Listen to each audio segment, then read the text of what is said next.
Pemirsa, program 3 hebat keringanan pajak kendaraan bermotor sejak tanggal 1 November sampai 30 November tahun 2023 resmi berakhir.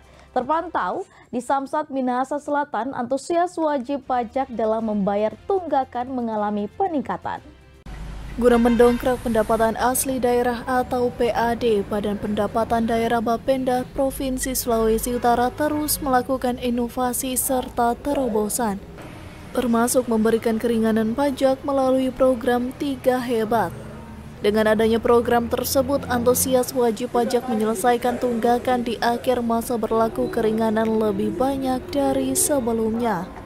Kepala Unit Pelaksana Teknik Badan UPTB Pengelola Pajak dan Retribusi Daerah Samsat Kabupaten Minahasa Selatan, Niklas Silangen, mengakui dengan adanya program 3 hebat, antusiasme masyarakat memanfaatkan program tersebut mengalami peningkatan.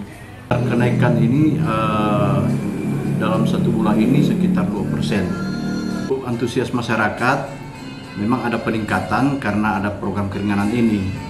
Jadi sehingga di akhir-akhir masa berlaku keringanan ini banyak antusias masyarakat datang membayar pajak, karena mungkin mereka tahu bahwa sudah hari-hari terakhir, jadi mereka memanfaatkan keringanan ini.